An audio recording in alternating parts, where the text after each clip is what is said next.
And now we've had the first 0-0 draw as well. Spain against Sweden. Did not expect that. Good morning, you're watching Gulf News Kicking Back. My name's Imran and I've got my footy pals Shamsir and a disappointed looking Matt whose team lost yesterday. We'll talk about Scotland soon, mate. But first, let's bring you up to date with some of the latest news from Euro 2020. 40,000 fans are going to be allowed into Wembley Stadium as the tournament progresses, as coronavirus restrictions are eased later this month. Currently, I think there's about 22,000 fans allowed, so that's almost double the capacity. Belgium's players will be spending less time in St. Petersburg because the team management want the squad to prepare, and I quote, in a more COVID-safe environment.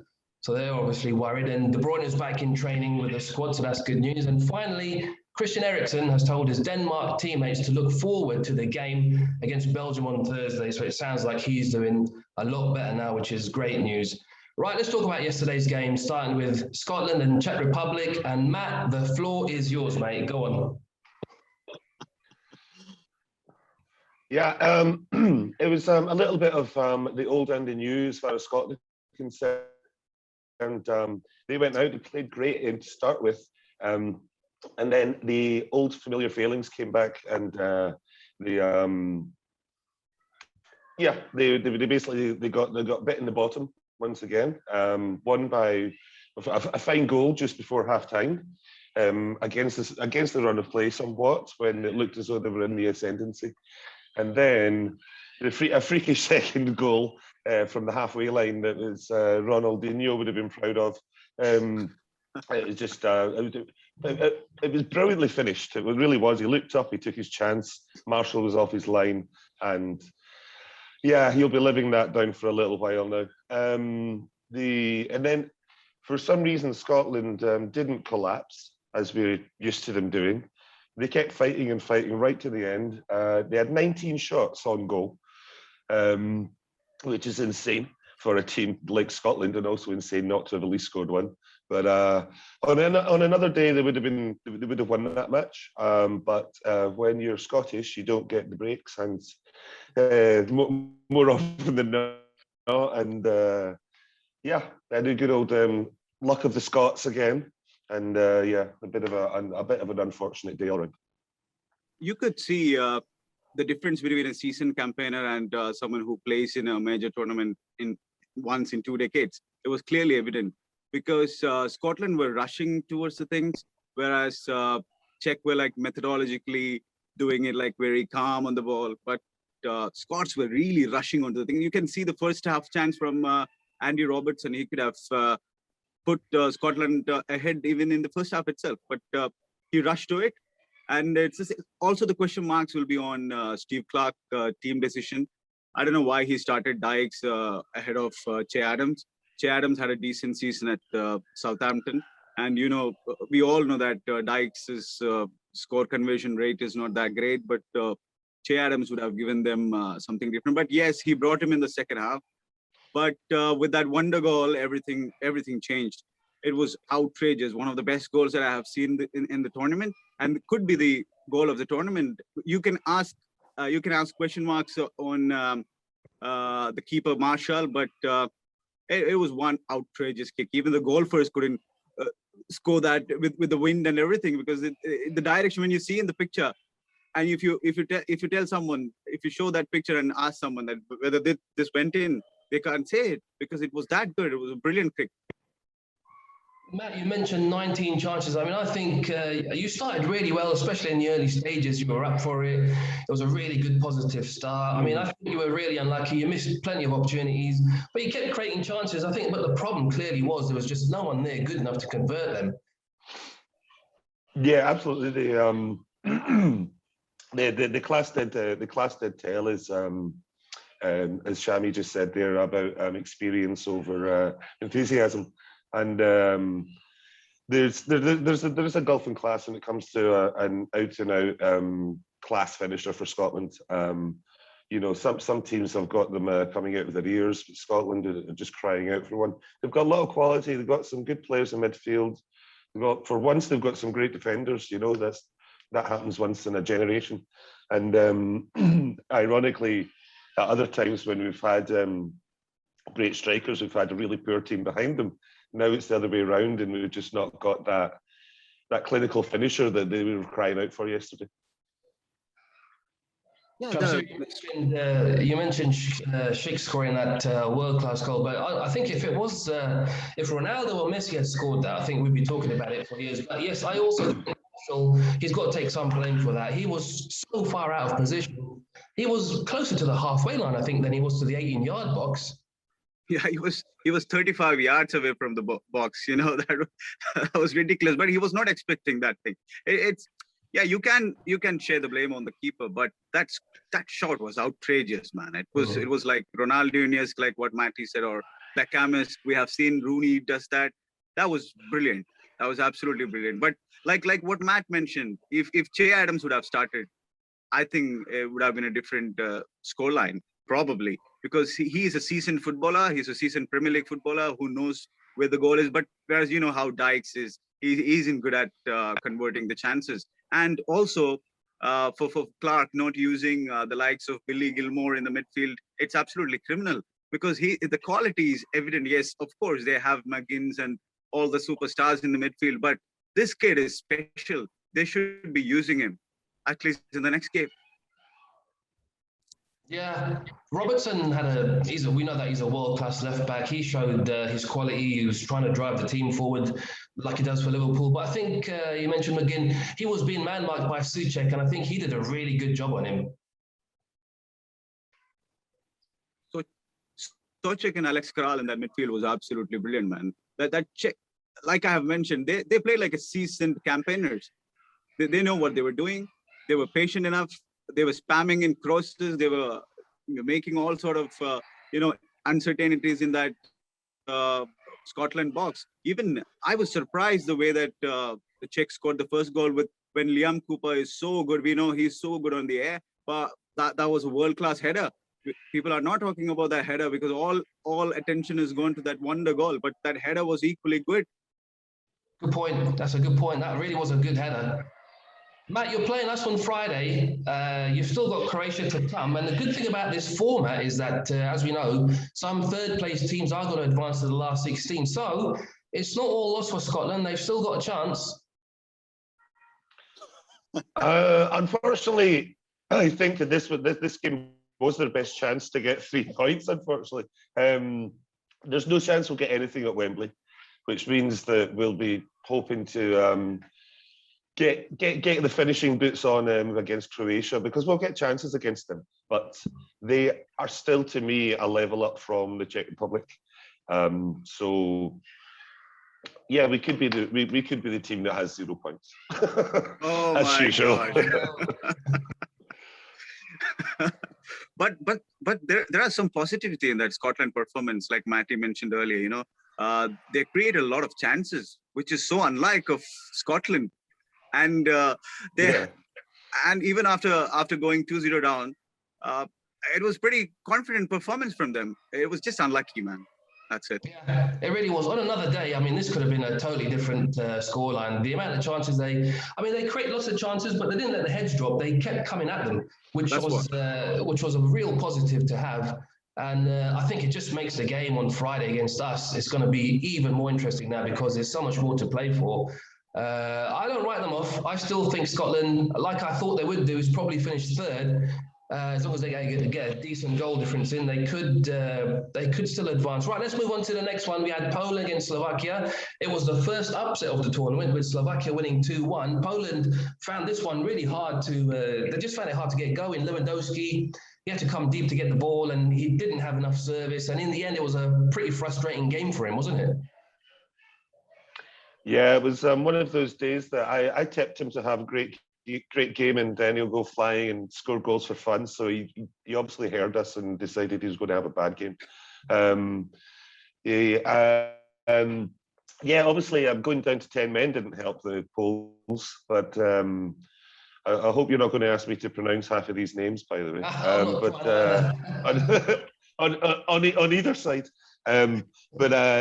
yeah, they went down to the goal against run of play a little bit, but yeah, they didn't impress me at all in them. I think that when you see Lewandowski in a Bayern team, he's surrounded by such talent that maybe that's lacking a bit in that Poland team.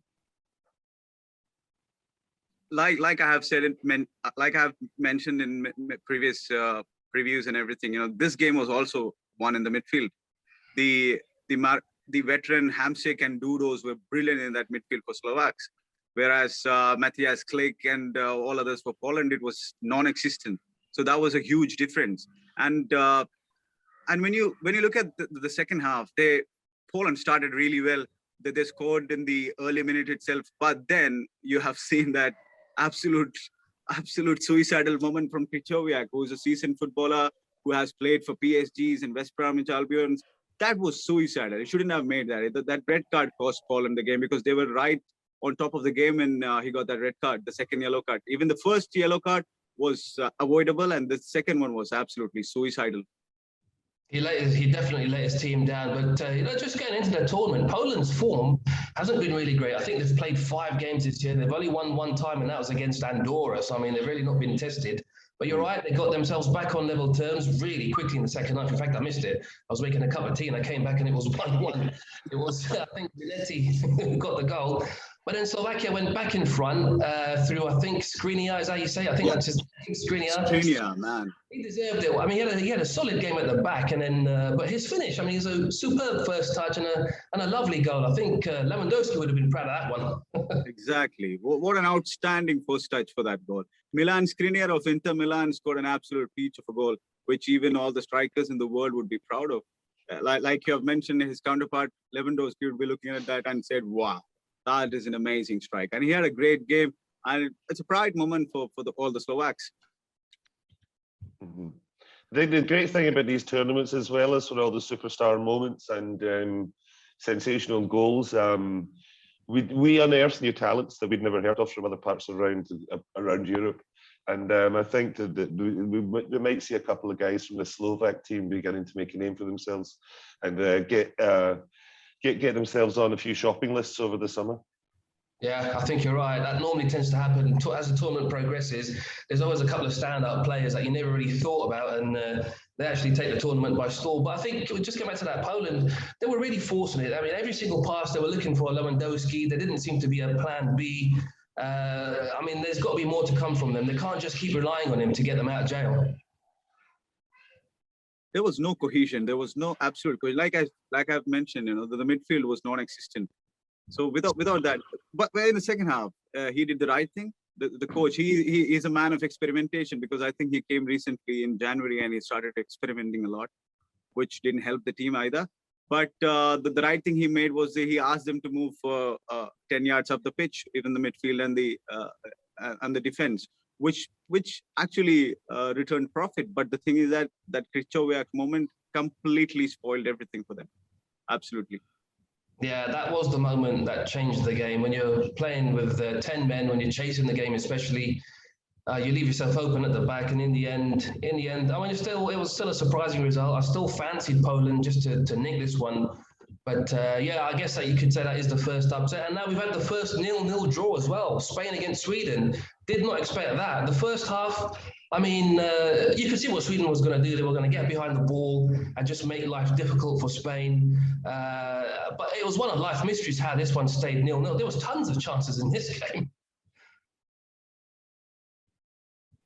Yeah, I think they've been watching Scotland and how not to score. It was, as you said, there was chance after chance. As we saw in the Netherlands-Ukraine game, sometimes you just need a half chance and you can just get 5 goals, boom, boom, boom.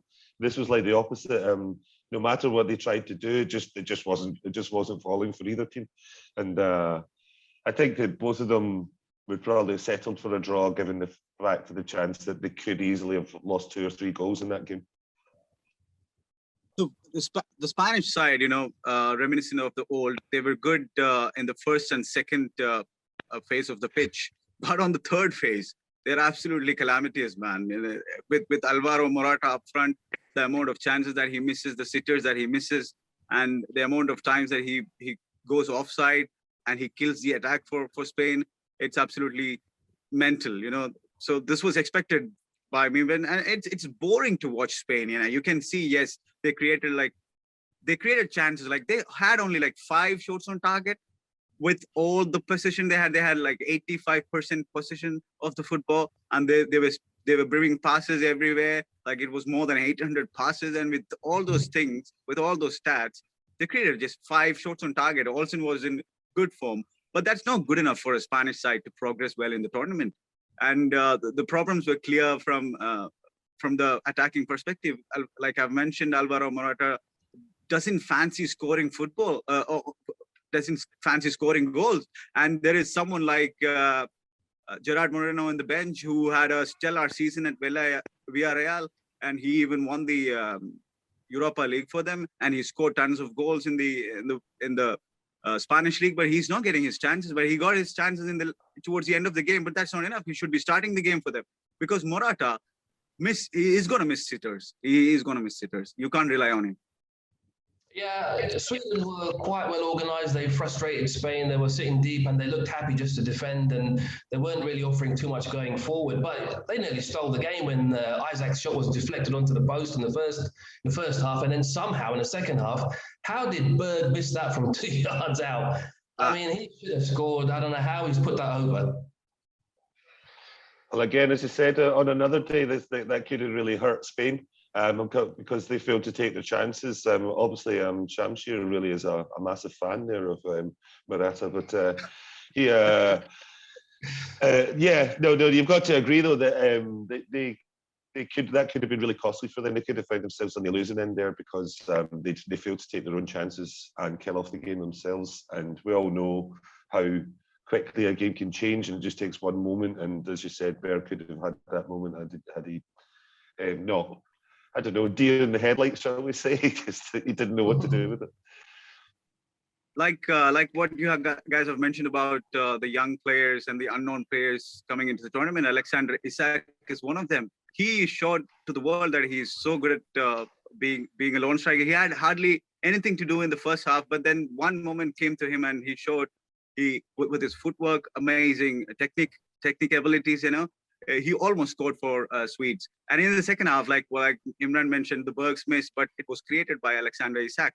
And he plays for Real Sociedad, and all the big eyes, is on him, and he'll have a thing to prove.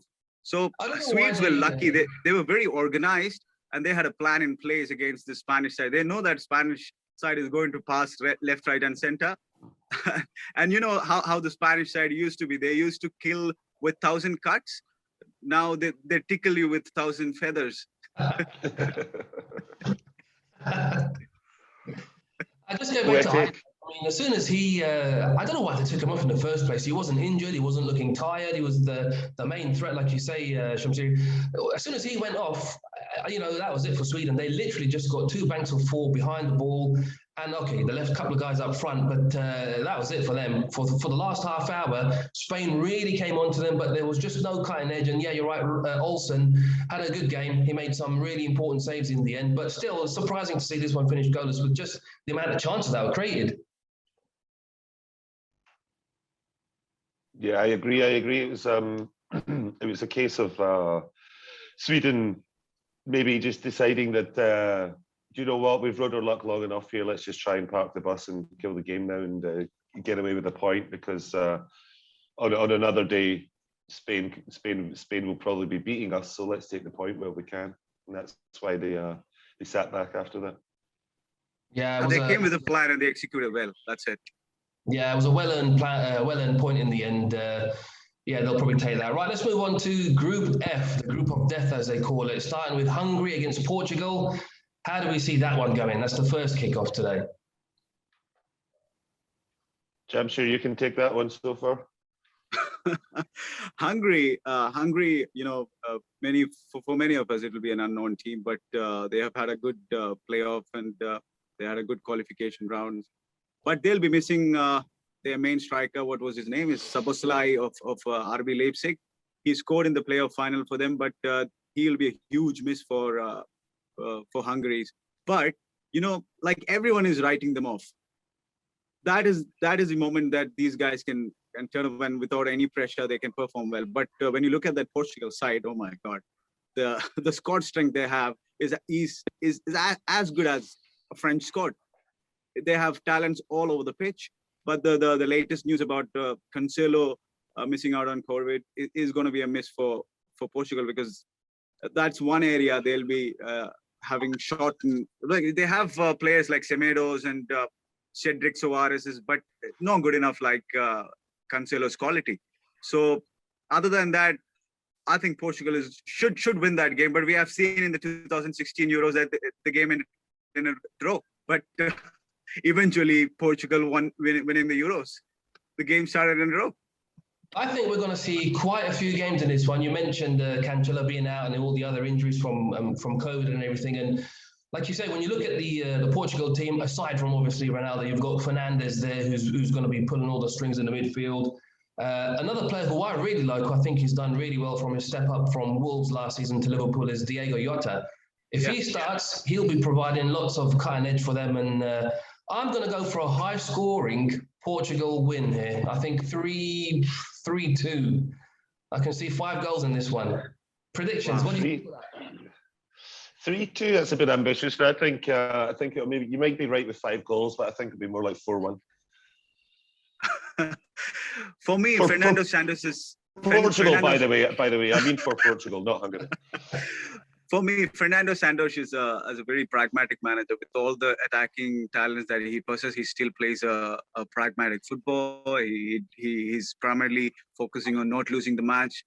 So I don't think it is going to be a high-scoring game, even though with the wealth of talents they have with the likes of Diego Jotas and Cristiano Ronaldo, I think it's going to be a low-scoring game where Hungary is going to park the bus.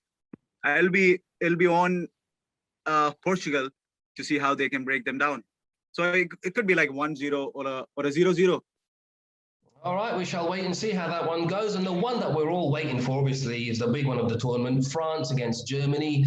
France, the World Cup winners in 2018. And when you look at that squad, Benzema, Griezmann, Mbappe, Pogba, your favourite player, Kante, and there's so many more. But then Germany's got the likes of Hummels at the back. All right, he's a bit old now, but Rudiger's going to have a very important role to play. Then you've got Kroos, Gundogan, if Mane starts up front. More important than all those players is that German mentality. They just know how to grind out results, win games, progress through tournaments. So how do you guys think that one's going to go? I definitely think that this is one for the absolute masses. Everybody will be sat down for this one, regardless of who you're following throughout the game or throughout the world, for that matter. This is a game that the people across the globe will be wanting to watch. Joachim Löw's got a lot to prove, as this is his last big tournament as a German coach. This France team are 2 years older as world champs. They've got to be seeing how they're going to be bedding in with that reputation now, especially on the likes of Mbappe. And obviously Benzema's back. How is he going to be disruptive? Is he going to be welcome back? There's so many fascinating subplots in this. It's unbelievable.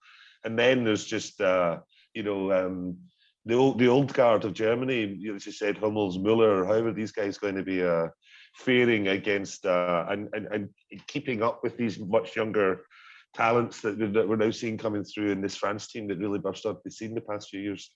It's just, I can't wait, as we say in Scotland. It's going to be a titanic match, like everyone is looking for that. And for motivation purpose, I can say one stat which Didier Deschamps will be looking at. He can be writing things in the record books, because he could be the only person in the world who can win the Euros and World Cup as a player and the manager. So if that is not a motivation, for him, that's more than a motivation. So and for the squad, like Matty mentioned, they are experienced from the World Cup when they are like two years older, and they know how to tackle the pressure. But the pressure will be on them, because in this tournament, everyone knows that France are the favorites. They all know that France, they expect a lot of things from the France team, and we can see with the likes of Benzema's and Griezmann's and all the N'Golo Kantes in the team, they expect a lot. So if they don't start well, it's going to be a massive problem for them, and everyone will be on their heads. Yeah, you're right. It's going to be interesting to see as well, with that wealth of talent that the France have in their squad. Are they going to be able to play as a team? I mean, that's very important. If they all start leaving it to one another to, to pick up the ball and score the goals and make things happen, it could be a bit of a disaster. So let's have some predictions finally. What do you think? What do you think is going to happen with this one? I'd say 2-0 France. I just think they'll have that extra class. I mean, I think they've proven that they can play together. And I think that if Griezmann hits form and if Benzema can find his way into the fold, they'll just have too many a wealth of options, and the German bones will creak. To be honest, I like the Germans. You know, I always loved Michael Ballack's team. So I don't write them off, because the mentality that Germans possess is absolutely immense. Even though not so long ago, they were defeated 6-0 by the Spanish side, who couldn't score a goal against the Swedes last night. So it's totally unpredictable which side is Joachim Löw is going to pick. But I still have faith in the German side. I think with the likes of Kai Havertz up front, it's going to be a draw, a scoring draw. That's what my gut tells me as well. I'm as good as France are, and we all know, you know, they've got some really quality players there. I mean, the spotlight's going to be obviously on Mbappe, but then Germany, it takes a brave man just to rule them out. So I'm also gonna go for a slightly cagey game. I think a 1-1 draw, I think, is what I'm going to see. Anyway, guys, that's all for today. Get in touch, everybody. Leave a comment, give us your predictions, and don't forget to head to golfnews.com for all the very latest news. Thanks for watching, and we will see you tomorrow. Thanks, guys.